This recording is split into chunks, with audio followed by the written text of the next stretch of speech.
ঠিক আছে আপুনি টেনশ্যন নল'ব হা শৰ্মা দোকানী মানুহটো বেয়া নহয়তো নহয়তো আপুনিহে এনে লাগি আছে নাই মই লাই চাওক সি কথাটো কি বুলি কৈছে মই মণিৰ পইচা দি খাই তাৰ অকাতটো কি হে ছাৰ আকৌ গৈ থৈ সেইটোতেই লাগিলে আহক তাই যেতিয়া দোকান আৰম্ভ কৰিছিলে কেনেকে আৰম্ভ কৰিছিল মই সাক্ষী আছোতো কেইটকা মাল আছে দোকানখনত এই খাটনি আপুনি কিয় লাগি আছে এনেই ধেমালিতে কৈছে আৰু বাদ দিয়কচোন আহক মই মানে এৰি দিব নোৱাৰো বলক আহক কিয় ফোন কৰি মাতিলে নকয় কেলে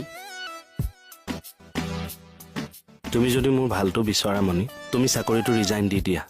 চাকৰিটো কিয় ৰিজাইন দিব লাগে সমাজে মোক হাঁহিছে মই বোলে তোমাৰ দৰমহা পইচা খাই খাই বেলুন ফুলা দিলো মইতো কোৱা নাই সেই বুলি হলেও তুমি এৰি দিয়া মণি না মই চাকৰি এৰিব নোৱাৰো দেই আৰে মই দেখোন সেইটো চাকৰিত সোমোৱাই দিছিলো ভগৱান কেতিয়া আপুনি সেইটো চাকৰি দিলে হয় হা কেতিয়া দিলে এই বায়না